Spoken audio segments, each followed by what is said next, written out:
All right, I see some folks are still trickling in, but we are going to go ahead and jump in. I know our wonderful panelists today have a lot of great content and insight that they are excited to share. So we'll go ahead and get started. Thank you so much for joining for today's Corporate Partnership Summit session, Employee Resource Groups Causes in Common.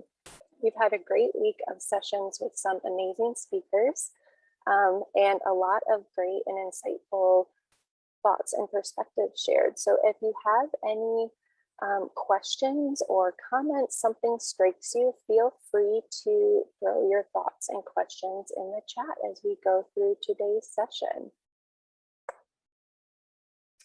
Just a quick overview for our roundtable today. We'll do a quick intro of all of our panelists. We have a few questions for them that we'll go through, and then we'll leave a few minutes at the end for Q&A. So stay tuned. If you have those great questions, we will get to them at the end of today's session. All right, for our session today on employee resource groups, we have amazing professionals and people joining us to share their perspective. First up is Dr. Michelle Brown, and she heads up strategy and operations for the global ERG network. In addition to her work on GEN, Dr. Brown oversees and assists in organizational processes and strategic implementations across talent dimensions and recruits sponsors for the organization's annual conferences. Michelle holds a doctorate degree in industrial and organizational psychology, a master's in transformative organizational leadership, and a bachelor's in psychology. Michelle is energetic and outgoing and loves working in a team environment. Thanks for joining today, Michelle. Corey Dieter-Ding is the Vice President of Community Giving and Engagement at Mile High United Way. In this role, Corey leads the fundraising and engagement strategies to offer extensive networking, volunteering, and learning engagements for the community. Corey has worked in the development field for over 17 years, which has led her from Ghana to India to West Philly and now Denver. Corey earned her master's in international development from University of Denver's Joseph Corbell School of International Studies, and she is a member of Denver Metro Chambers Leadership Foundation's 2020 Impact Denver class. Min Matson is a director with PwC's Innovative Inclusion Practice, where he focuses on helping organizations embed diversity, equity, and inclusion into their organizational strategy and culture. Min's over 15 years of consulting experience spans across industries with a special focus on identifying and addressing health disparities and inequities across the health sciences. Prior to consulting, Min held leadership positions in the healthcare industry. Min holds a master's degree in healthcare leadership and holds multiple certifications in DE&I work.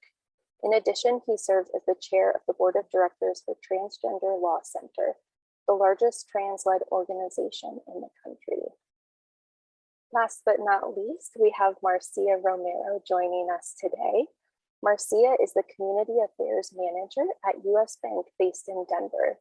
She oversees a multi-million-dollar community investment and social impact portfolio supporting Colorado and Utah. Marcia's professional experiences span more than 20 years with an extensive background in CSR work, financial services, marketing, and communications. She is actively engaged in many of US Bank's business resource groups, serving as a board member of Nosotros Latinos Denver and a mentor through the bank's Mentor Connect program. Marcia, thanks so much for joining us today. Before we dive into our roundtable discussion, I just wanted to take 1 minute and level set with everyone. As we get into it, you might hear a lot of acronyms thrown around today. And wanted to start off by discussing the different types and levels of employee networks that may exist within companies. The ground level is affinity groups, and those really focus on visibility and community. Next, we have employee resource groups, or ERGs, which really focus on providing education and influence within a business organization. Last but not least, we have business resource groups, or BRGs, which really are embedded into business strategies within the organization. You might hear some other acronyms thrown around today as well, including CSR, which is based on our corporate social responsibility strategies as well. And with that, I'll go ahead and kick it off. Our first question is, how can focusing on community impact strengthen or help develop ERGs? And Michelle, I'll go ahead and throw it over to you.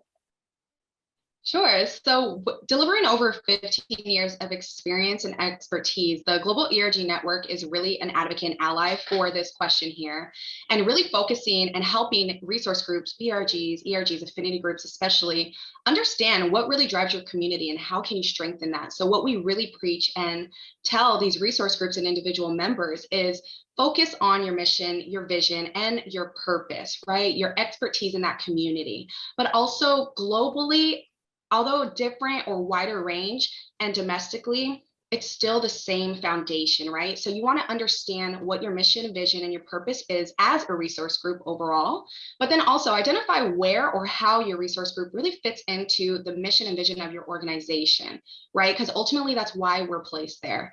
And then define how you're going to bridge that gap between your resource group as well as the organization, specifically through your initiatives, any events that you're planning, and really community outreach through your products and services, and really thinking about the community and the impact and how you develop your ERG is really getting out into that space with your community. And really, especially in this virtual world, how are we thinking about how we're going to connect with our community and really serve them? And then ultimately it brings awareness to the organization, your brand, and the bottom line, and shows our humanity side. So we really want to focus on our mission, our vision, and bottom line goal and overall goal of the business itself. So I really hope that helps. Wonderful. Thank you so much, Michelle. And Corey, I'll go ahead and give you the floor. Thank you. So grateful to be here and be on this panel with these incredible people. And thanks, Dr. Brown. Couldn't agree with more with everything that you said. So in regards to the first question, a focus on community impact can help build a sense of internal community within an ERG or affinity group, because it helps to create goals, structure, and purpose within what is sometimes typically a more informal group. So this type of focus really encourages people to join and participate, with the keyword there being participate, to learn about issues affecting our community, to share causes that they are passionate about, and to make an impact and difference through volunteering. A focus on community impact also offers folks a place to start their community engagement journey when they might not otherwise know where to begin. And lastly, members of the group are able to connect over a shared event, passion, or goal, helping to support deeper connections and relationships within their workplace. So thanks for popping this up, Marissa, because we wanted to share that at Mile High United Way, we currently have 4 affinity groups that we focus on. The Tocqueville Society, which is comprised of powerful business and community leaders who are committed to philanthropic impact. Women United, which is a passionate group dedicated to the empowerment of women and girls in our community. The Catalyst Society, whose members are driven business leaders committed to personal, professional, and philanthropic development. And then Link, who are socially minded young professionals who might just be starting their philanthropic journeys and also want to elevate their community and their connections. So each of these affinity groups focus on community impact, specifically education, networking, and volunteerism. But this looks very different within each of the groups. The Tocqueville Society focuses on high-level, high-impact giving and business networking. Women United focuses on building social connections, and as mentioned, investments in programs serving women and girls in our community, and very heavy volunteer engagement. Catalyst Society members are truly our next generation of leaders, both within their companies and careers and in the philanthropic community. And Link focuses mainly on fun social events with a volunteering component. We like to talk about this as drinking for a cause sometimes. So identifying these priorities, as Dr. Brown was talking about, helps determine the cadence and type of events and engagements that are planned and what the overall goals for the group are. So if your ERGs are still growing, or you're trying to formalize these groups within your organization, a great place to start or revisit is to consider what the pillars of your group are. So it could be learning, donating or raising funds, volunteering, socializing, a combination of all of these things, or something else entirely. So once you identify your pillars, determining what causes are most important to your group to direct the continuing work of the group, in addition to benefiting the local community. Wonderful. Thanks so much, Corey. And Min, I will throw it over to you for your thoughts on this question. Great, thank you. And thank you all so much for being here. Thanks so much for the invite to participate. Building off from what Dr. Brown and Corey both shared, a couple of things come to mind for me when I think about the role of community impact for ERGs and how those things go hand in hand. First, I've had an opportunity to start a few ERGs over the last several years, and part of that being tied to the community impact is because if you think about companies and why we have ERGs, companies and ERGs, really it's a microcosm of the community. Within an organization, the reason the ERGs exist is because we have historically marginalized folks who are seeking community. And building that community within an organization, it's driven by what is happening in the community. So when you do those things together, you ultimately help the bigger picture. So an example is, for one organization holding a Pride event where we're focused on transgender visibility. We bring in transgender leaders to speak about transgender visibility. What ends up happening is, number one, the organization becomes more aware of what issues are the trans community facing broader in the big picture within the country, within the world. We support trans leaders in creating their own visibility, and we raise resources, whether it's skills, people, or money, for organizations that are community-led. And doing those things ultimately will feed how the individuals who are part of that ERG benefit from the work of the community. So I see those things as all going really hand in hand, and a critical component of how ERGs advance is by moving the needle on how what we're doing for the foundation overall for the community. And then the last thing I would say is understanding what community impact really is. I think sometimes we think as organizations and as ERGs, individuals who represent an organization as a part of a group within a company, we sometimes think that impact is dollars. And that's not always the case. I have found ERGs to be an amazing place to identify talent for boards, to foster and mentor growth of individuals who can have deep and meaningful roles in activism in the community, and ways to gain support for whatever movement it is that you're a part of. So I think focusing on community impact is critical to the business goals, as Dr. Brown and Corey both also shared. It's also really critical if we're ever going to move the needle on why we have ERGs in the first place. Mm-hmm. Amazing. I think that's an excellent point. Thank you so much, Min. And Marcia, I will let you go ahead and close out for this question. Yes, absolutely. Thank you, Marissa. So no, really outstanding points that, my colleagues have already covered.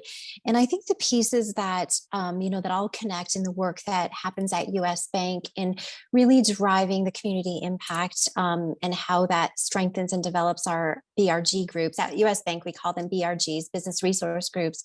It really is about promoting the narrative and how do we, as Min mentioned, build community, and what does that look like? And so what I threw in here is a slide showing all of the different business resource groups that we have at US Bank. And we're really, really proud of these efforts because we have 10 employee groups, 117 chapters across the footprint of US Bank.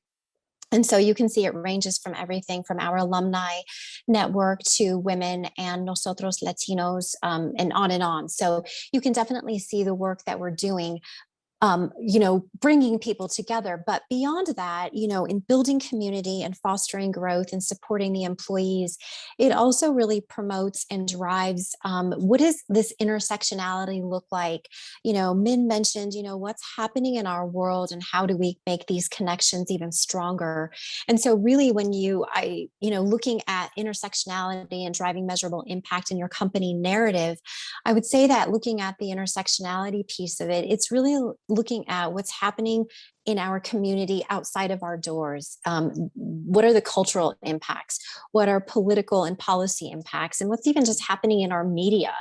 How is this driving what's happening? And how do we use that to our benefit in our company, but then also for employees with our business resource groups.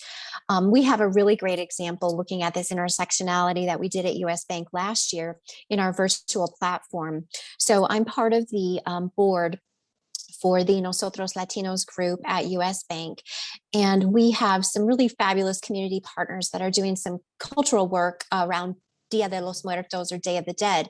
So this is this example of what's happening outside of our doors in our world. And so one great example was this Day of the Dead that we had last year. We had a presenter come in, but talk about not only the loss of life that's happening in our community, and not to be so negative on what's happening, but kind of like this silver lining and how it is bringing people together, but to promote, the good things that are happening around us in promoting like this cultural piece of it, but then also talking about how it's impacted our community. So that was a really interesting example that we were able to use that dialogue to bring not only the US Bank community together, but we also included other business resource groups to talk about this and to help elevate the company's narrative around diversity, equity, and inclusion, and why it's something that we should all pay attention to and to be a part of. And then the last piece is that it definitely drives measurable impact when you look at how employee resource groups are volunteering and supporting in the community. That helps drive activity for the number, not only in the number of volunteer hours that employees are giving back their time, talents, and treasure, but really showing, as a collective impact as with a company, and especially with the size of US Bank, all of our volunteer hours together, an hour here, 4 hours here, all of those pieces come together to drive measurable impact. And those are things that we talk about because it's part of the DNA, I would say, of a company to really help drive that work and to promote what's happening in the community.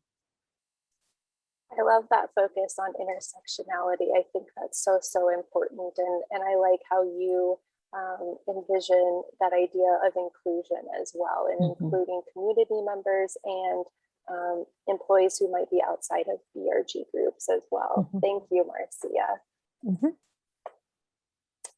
All right, for our second question for the roundtable, how do you think ERGs support diversity, equity, and belonging or inclusion initiatives? And Michelle, I'll go ahead and kick it over to you.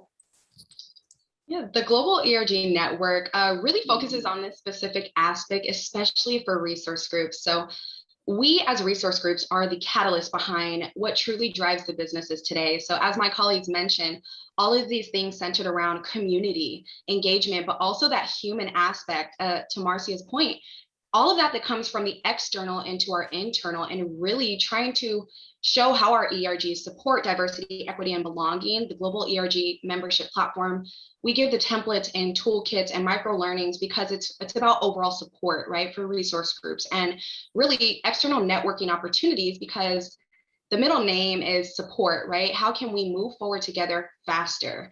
And instead of reinventing the wheel, supporting diversity, equity, and inclusion, I think, is the main aspect that we should really focus on as a resource group, especially in this virtual world.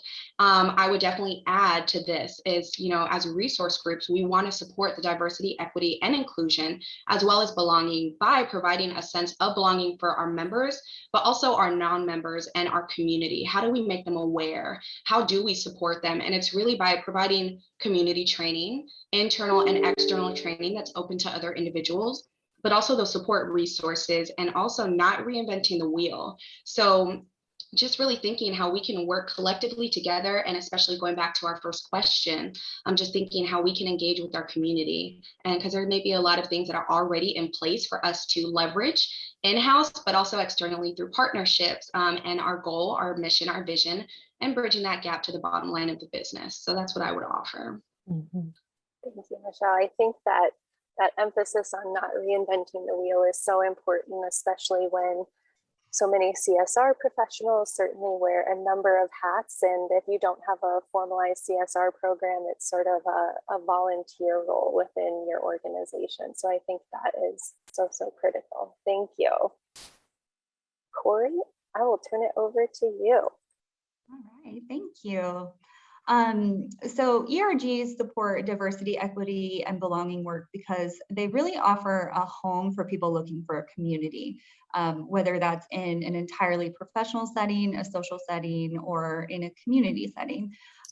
So one of the things I really love about our Women United group is that its members are all at very different stages and points in their lives. So some members are retired, some are leading local companies, some are navigating work and motherhood, and some are just starting out in their careers. So they all come together to learn about important issues in our community and to support women and girls, as I mentioned earlier. So it's been really inspiring for me to see the mentorships and friendships form across people from various stages of life and different backgrounds, but who are all committed to a common cause. And similarly, each year we welcome a new cohort of Catalyst Society members to join the existing group. And it's been exciting to see how people from different companies and different stages in their careers or different stages in their families, from different backgrounds, races, genders, they all come together because they have one thing in common, that they really want to learn, develop, and grow as leaders in our community. And they really develop strong relationships and friendships as they come together to learn about challenging topics and to volunteer and to ultimately impact the community. So I really think that is the beauty of ERGs and other groups, that diversity, equity, and belonging are supported because members are able to be themselves and to meet like-minded leaders, colleagues, and community members to make a difference together within the community. Thank you. And then what are your thoughts on this question? Yeah, so a couple of things, and still very much appreciating everything that Dr. Brown and Corey both shared as well. The things I have to add to that would be that I think, community is a critical part, as they both talked about. Community is a critical part of how we feel like we belong. We feel a sense of connectedness when we feel like we can show up every day and not have to be somebody different than we do at home.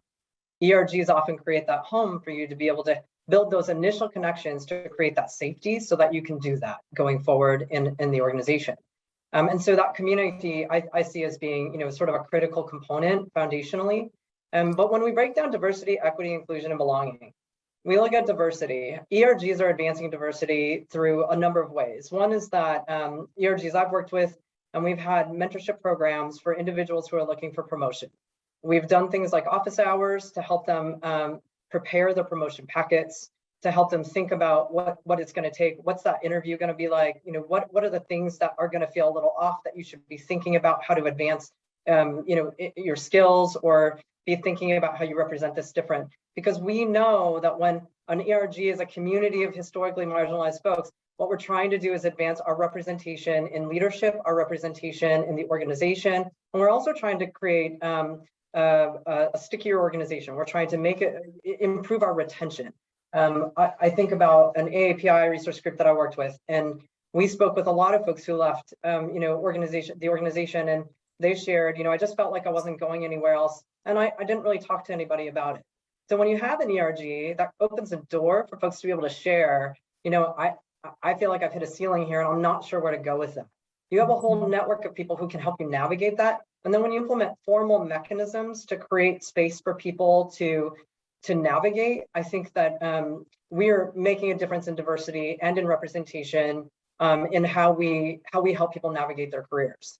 For equity, I think about when we see opportunities to drive better equity within an organization. And of course, equity, knowing that it's a systemic problem. We're not going to solve it with, thinking about how we, move something over here and move this thing over there, right? Equity is foundational and systemic.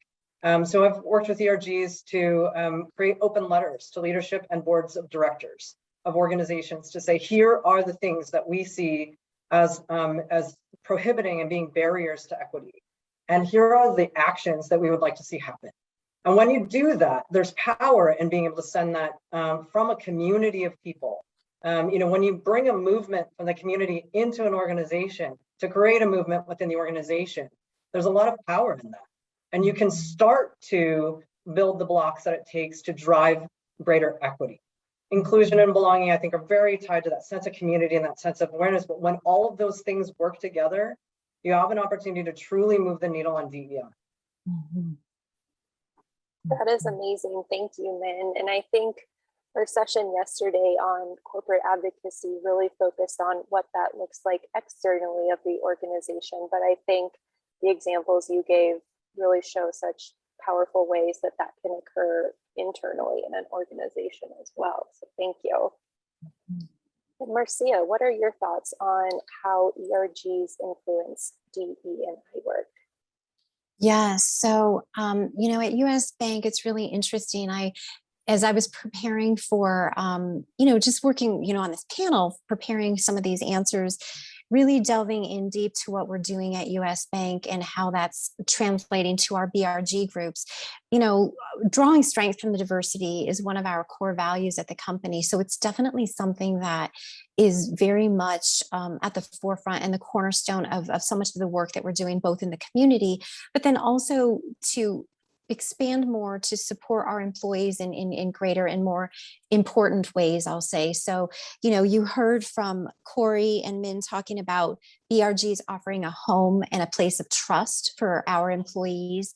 And that's a really, really crucial component because, if you look at employee resource groups for professional development with, our colleagues, this is the first place that employees are going to go to. And I think by creating that safe haven and that place where they have individuals and colleagues that they can trust to talk about hurdles, challenges, obstacles that they're working to overcome, or even just trying to advance your career, that's a crucial piece. So that trust component is huge. Innovation. I bring this up because I look at the work with US Bank and we have a chief diversity officer who is a really remarkable, outstanding leader, not only in our company, but in our greater community. And so with US Bank looking to say, okay, how are we going to move the needle and what does this look like addressing economic equity across the board? And how does this tie into our BRGs? Well, it's connected because platforms that we start are, within US Bank, for example, there's something that we started called Access Commitment, and it was an extension of what was happening last year as COVID was taking a hold of our community and looking at what was happening with the racial equity conversations with George Floyd. But with this access commitment, US Bank is bringing this to the table to say, okay, how do we redefine how we're serving diverse communities internally and externally, but then also trying and make really diligent efforts to provide opportunities for diverse employees. And what does that look like? So that really ties into this innovation piece about supporting DE&I work to say, okay, we don't always get it right and we're not perfect, but we're listening. We're listening and we're going to take action to how do we make innovative changes internally with our employees and how is that affecting like our community affairs activities, I'll say. So that's a really crucial piece, because we're making some really diligent efforts internally to focus on this innovative ways, innovation to get employees, more diverse employees into candidate pools for positions, and helping to draw from that trust from our business resource groups to help advance employees in their dialogue and in their career development. So I think that's a really crucial piece to say. It's not one thing just to talk about it, but you actually have to implement innovative and different strategies to get diverse employees advanced into different positions where they have different voices at the table. So I think that that's a really crucial piece from, with companies really focusing on that and making it very intentional. And then, of course, we all know this is crucial to companies' bottom line, because I think it was Min who mentioned talking about employee retention. I mean, that's huge. If you're going to train employees to do really great things, you want to keep them here. You want to keep them at your company and not train them for, the next company down the street. So, that's a really important piece, and just really listening to employees and listening to what's important to them, what matters to them, why the trust value is such a crucial component to it all. So, so I think all of these factors tie in together with the DE&I work that, many of us are doing. Absolutely. And I think that three-pronged approach to ERG groups as well is so important. Thank you, Marcia. For our last planned question of the session, it focuses on what is the relationship between corporate social responsibility work and ERGs.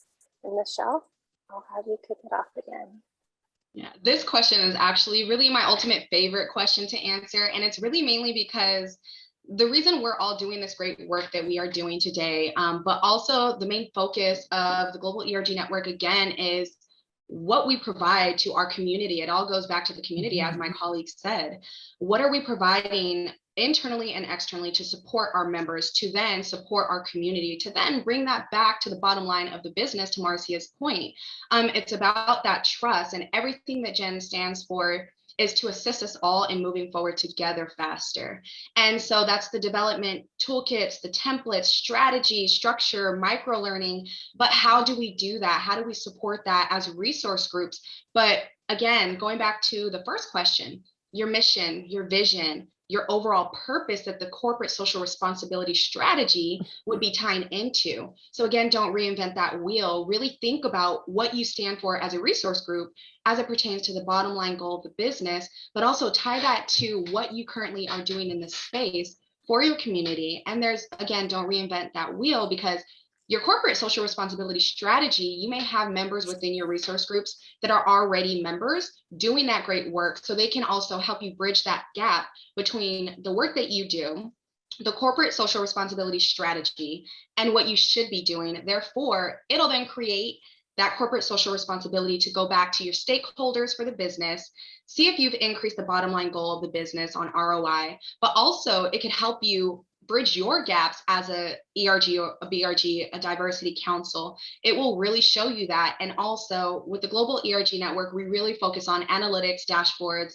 and measurements. So that's a huge kind of trend that's going around is, what about measurements? It doesn't always have to be numbers, right? As Min stated before, it does not always have to be numbers. There's a qualitative way to put this verbally for your leadership team to also not only, again, to Min's point, not for only sponsor dollars or to increase your budget, but also thinking about what's our impact on our community? What's our impact as a resource group, and what's our impact to our business? So also, this just matters because the great work that we are doing, you can measure, you can track, but also it takes you back to that community, and it goes back to your strategy.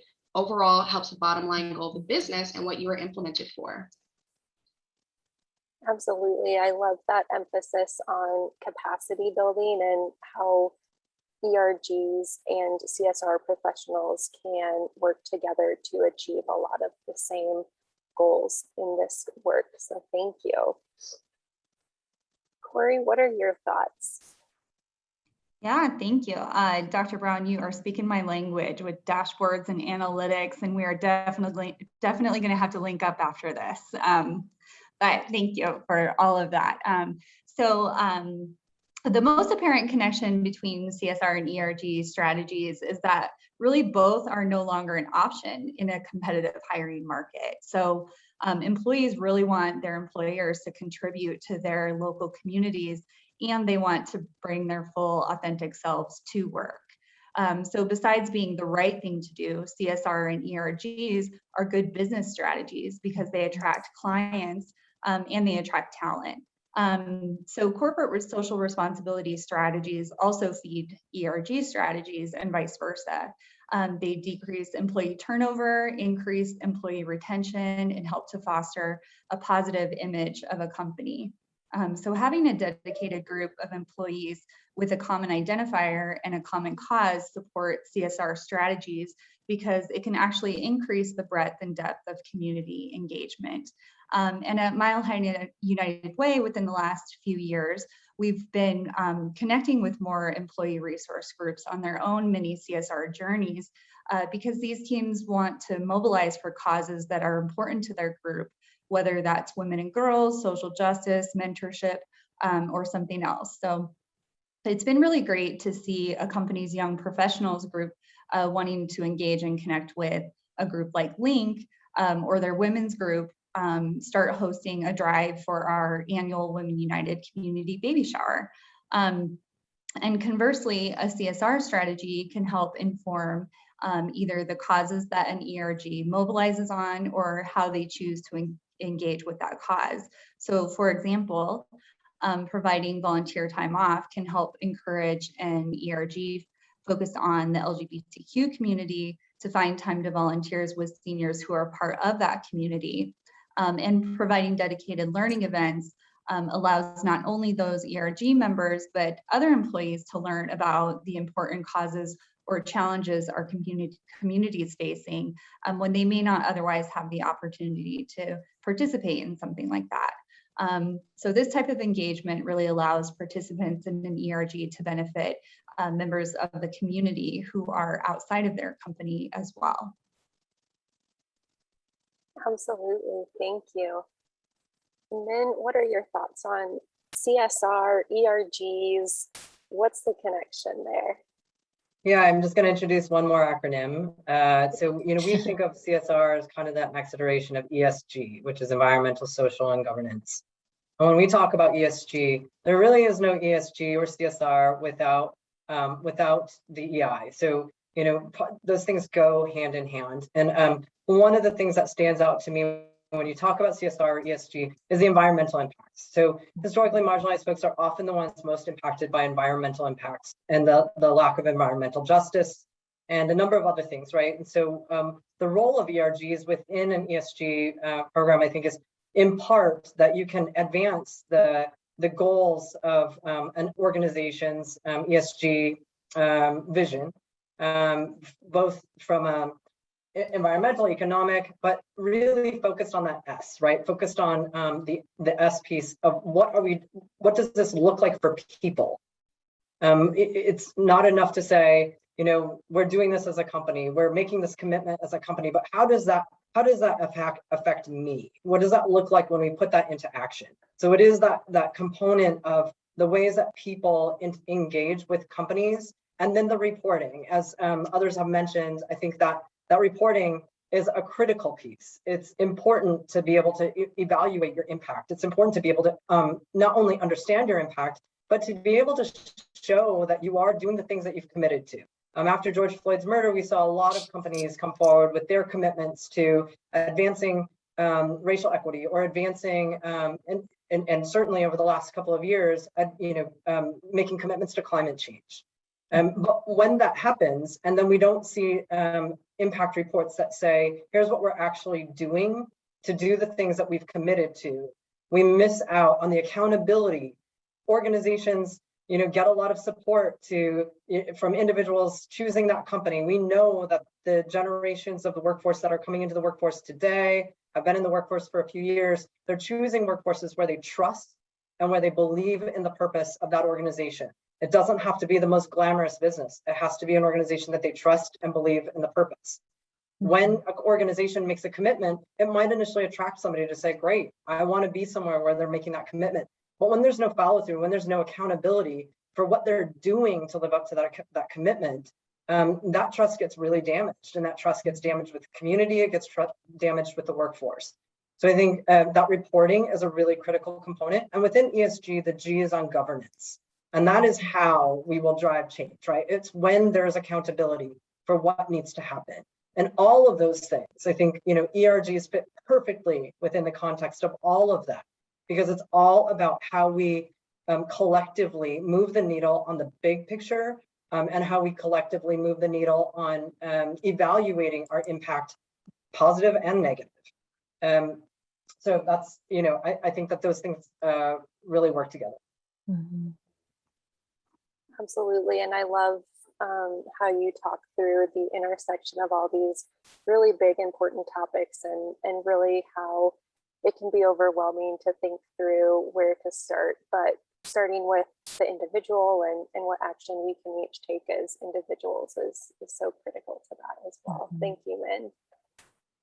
Marcia, can you go ahead and close us out for this last roundtable question? Yes, absolutely. So, when looking at CSR, corporate social responsibility, and the work at US Bank, there are 5 departments, I'll say, that roll up under our CSR, our team.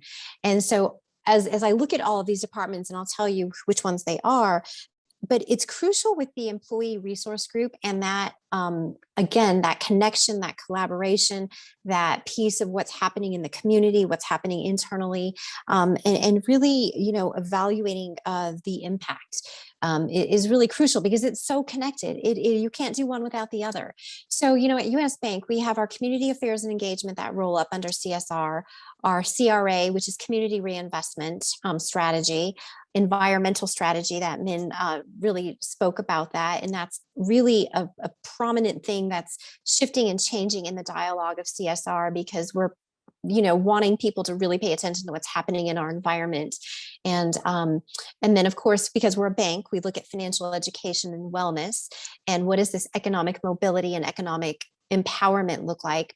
And then, of course, we have our US Bank Foundation. So all of these areas roll up under our CSR. But what I find is that our employee resource groups are involved in every single one of the facets of what we're doing, because with community affairs and engagement, we look to them to help promote the dialogue and elevate the platform of how to continue to give back to the community. And in doing so, it brings our business resource groups together to give this sense of community and purpose, to say, okay, we're going to turn around and come together as a group and give back and support a common cause, or support, something that is within our social impact strategy of supporting the low to moderate income community, supporting diverse communities and communities of color. So it's definitely interwoven and very, very much connected. And I mentioned earlier on the second question that I had, talking about, work that is happening and examples of what companies are doing.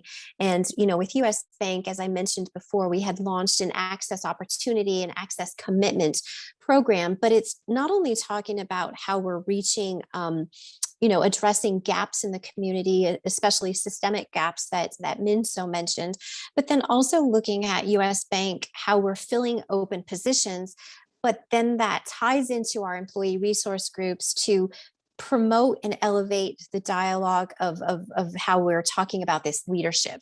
So it's connected and interwoven all the way through. And it's something that we're proud of. And it doesn't mean that we have it perfectly right and that we are not doing anything different to continue to move the needle, because it still continues to be a work in progress. And I threw this up here, on the slide that you're seeing here from our chairman and CEO, Andy Cesare, really talking about last year and the really, really hard year that we have all been through, but looking at the social and economic inequities that are existing. And again, we're continuing to focus on doing better, but we're always looking for ways that we can come together to create this lasting change. So it's about the community, it's about our employees, it's about our internal resources, but continuing to bring everyone together to have the trust and to continue to promote and support one another. Absolutely. And I think that's such a great stopping point for our roundtable questions. Michelle, Corey, Min, Marcia, thank you so much. I know I've seen a couple of great questions get dropped into the chat. If you've been holding on to them, feel free to drop those questions in now. But I did see one. If you are at a company that does not yet have ERGs, affinity groups, business resource groups, what do you need to create an ERG? What are those first steps that you would take? And I will open it to the floor. Anyone that feels especially excited to answer this, I'll let you go ahead and start.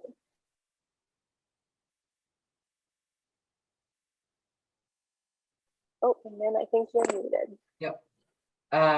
You know, prior to, so in a past life, I worked at an organization that didn't have any ERGs or BRGs and made a commitment to starting BRGs. So I had an opportunity to be the founder of 3 BRGs.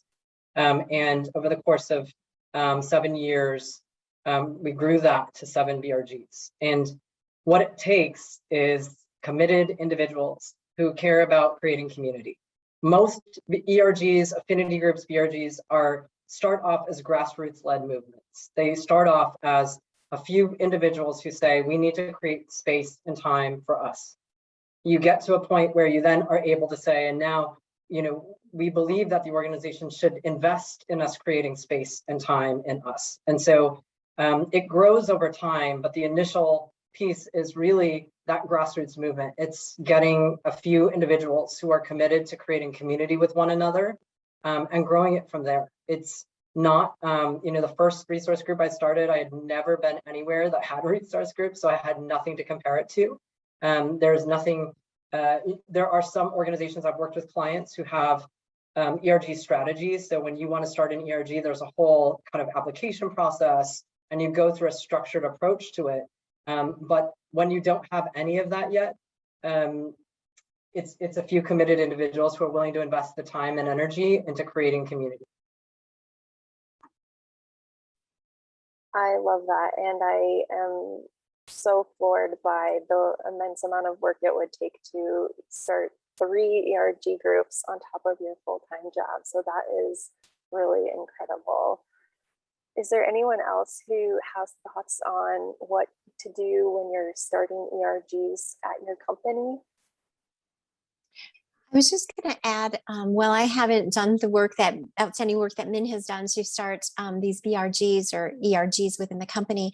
I will offer that having buy-in from the top down is really, really crucial, because if you have your executive leadership team, whomever that may be, whatever that's comprised of at your company or your organization, I find that when you have that buy-in and that support, that really elevates the conversation and helps it move a little bit quicker, hopefully, knowing that they see the value and the importance of why it's good for business. It's just the right thing to do, you know, really helping to elevate that dialogue. That's a really crucial component. So I would make sure that you get that buy-in at the beginning to get that moving.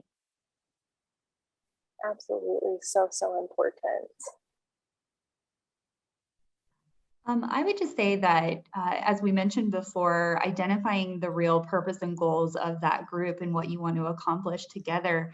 And that way you have a really clear direction, so everyone feels like they're contributing to something and there's a true purpose around coming together. And then secondly, what Dr. Brown said earlier about just not reinventing the wheel, because as you mentioned, Marissa, it could be so easy to get burnt out or to let something like leading an ERG on top of your other job, or leading 3 ERGs on top of your real job, could definitely make that fall to the bottom of the list. And so there's a lot of resources and a lot of different groups that are doing great things that you could plug into within your own ERG, and just bring your members into the larger groups, and kind of find your way through that strategy. Absolutely.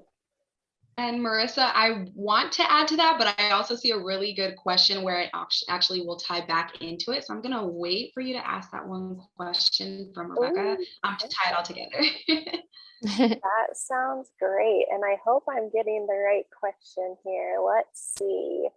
I know there's one around reporting as well. How can a company collect and use reporting? And how does that help to build a case for ERGs? Yeah, so that's the one I was waiting for because so with the global ERG network, although we are not a individual ERG, we are under the umbrella of Talent Dimensions, which does strategy work consulting. We train organizations from the top down, but our focus with the global ERG network are a support system, a support mechanism and resource for ERGs, BRGs, councils.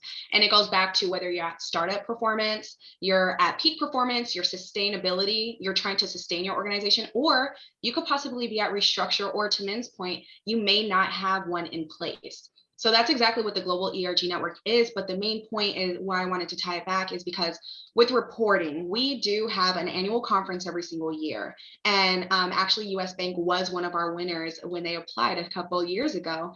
And so in the reporting aspect there, this is free for resource groups just starting. And it's based on, to Min's point, if you are not established yet, you can be a startup and still get, to Corey's point, your data, your analytics, your gap areas. And you can really find out those answers and solutions to where you should be starting from.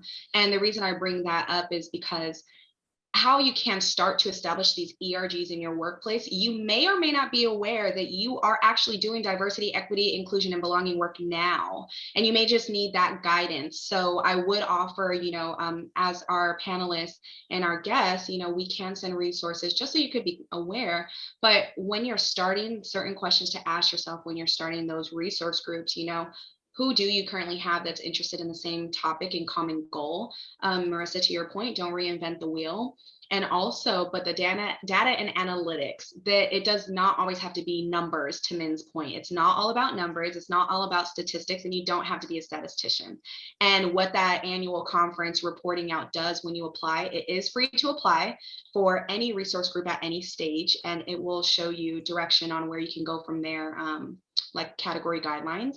But when you report out those data points, how it strengthens your ERG is by showing you where you currently are versus where you want to be, and then provide solutions where you want to go. And that's a free benchmarking meeting that you get for applying for free. But additionally, the stats that it reports out, it really shows you your improvement areas where you're doing well, and areas where you can just continue to sustain over time. So it really helps your business case as an ERG. To Rebecca's point, how does it strengthen your ERGs? It shows you where you are and where you should go. It also helps you obtain leadership buy-in. To Marcia's point, you always want to start your ERGs with the leadership buy-in, that trust and that foundation. So I love how the panelists all set that stage for me to just kind of report how stats can help us all. So.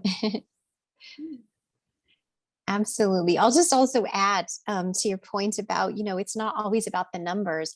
I think it's about the stories as well. Think of the storytelling in the way that you're sharing the work that you're doing.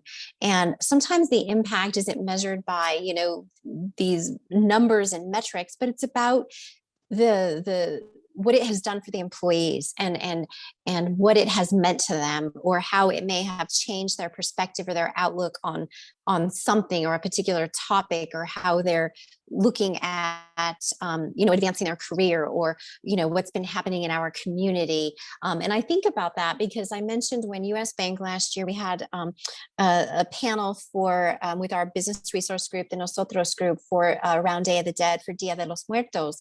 And yes, it was talking about like these cultural pieces, but it was also talking about the loss of life and what that impact was like. And the feedback that we received, not only from our Nosotros Latinos folks, but everyone else who participated on the call, that in and of itself was so valuable because they were really telling why it was so impactful to them. So I would say to utilize that story piece of it, to also share that, whether you kind of collect different stories or quotes or however you do that, but those are things that you can take back to your leadership to say why that particular program, cause, event, campaign, whatever it might be, why that was so valuable and why it was so had an impact on the employees or the folks who may have participated.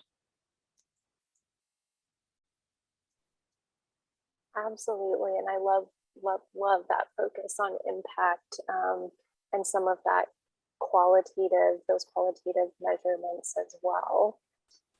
I think we have time for one more question. And this is a really interesting one. How do you make sure that no one is left out of ERGs, knowing that inclusion is not necessarily a destination, but a journey? What does that journey look like for each of you?